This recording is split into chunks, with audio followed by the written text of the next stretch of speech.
Did you know that St. Luke's University Health Network, based in the Lehigh Valley, Pennsylvania, has been recognized by the U.S. government as the highest performing health system in the United States for quality? You heard right. St. Luke's #1 recognition affirms our status as the top leader among the most respected healthcare providers in the nation, including Houston Methodist and the Mayo Clinic. To state it simply, if you want to receive the best care when you go to a hospital, come to St. Luke's.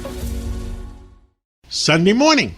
With us today is Senator Ron Johnson from the great state of Wisconsin. Middle America, common sense. Well, Senator, I mean, what keeps you up at night? John, there's all kinds of things keep me up at night. The fact that we're $39 trillion in debt, that, the Ayatollahs are still, unfortunately, in control because they've got the guns in Iran, and they do pose an existential threat to this country.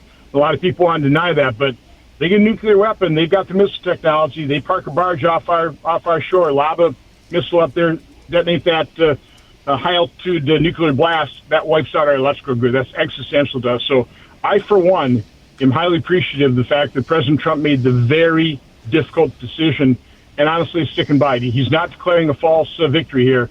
He's going to make sure that Iran never can become a nuclear power. Every president said that since the Ayatollahs took over. The only person who's effectively dealt with it was President Trump, and I just hope the public sticks with him. I know there's a lot of naysayers here that are literally aiding and abetting the Iranian regime, because as long as they see that there's pressure being put on Trump, they'll continue to hold out. I think that's unfortunate. I wish America was completely supportive of what President Trump was doing. I think it'd bring the war to an end, a successful end, a lot quicker. Senator, the thing I worry most about is that something is going to go wrong with the voting. And we know that voting is a problem, that we had problems in several states. Are things getting better? Do you feel good about Wisconsin? Are things getting better in Wisconsin?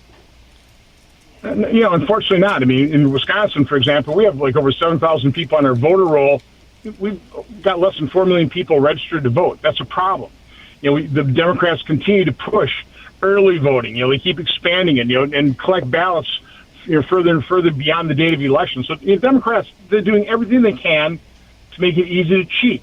They resist any type of reforms that restore election integrity, and we need to do that. We need to restore confidence in our elections. It's not a good situation where in 2016 half of America thought there was an illegitimate result, Russia collusion hoax.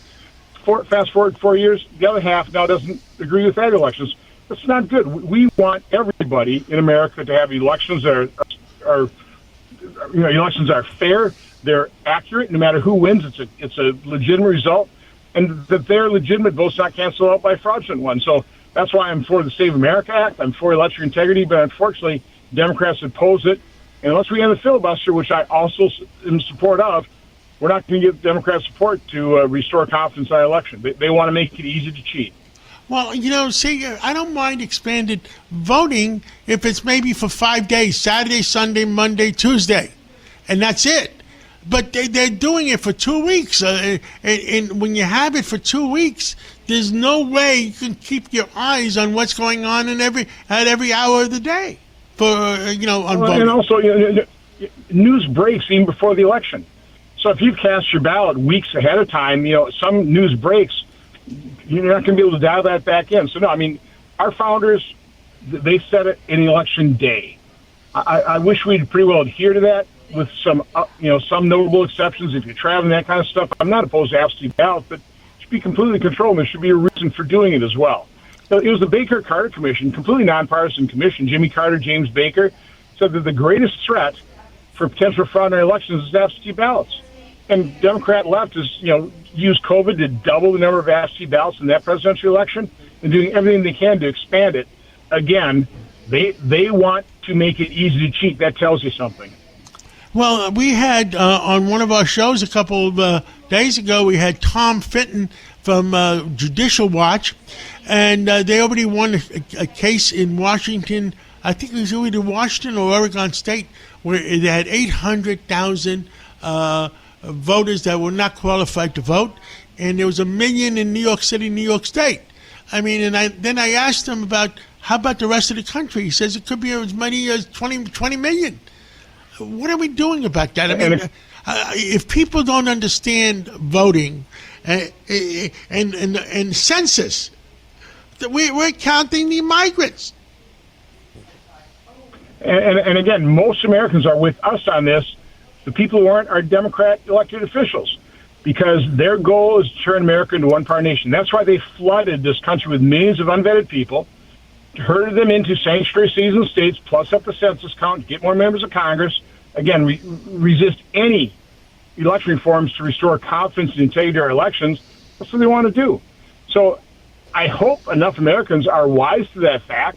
I hope they don't want a one-party nation ruled by radical leftists, which is now the Democrat Party. But that's what we're up against. We're up against a party that has lost any kind of rationality and are dedicated to that they're only interested in power. And we know their policies are awful. I mean, socialism doesn't work. You know, I hope New York City can survive Mamdani. I hope so too. I live here. I mean, otherwise we have to find some solution, because there's no common sense. I mean, sometimes, and we need common sense to run our cities, our states, our countries. And what are we doing? And you used to be a member of the Homeland Security. That mayor in California that admitted she was a double agent for China. I mean, what happened to you get shot for treason?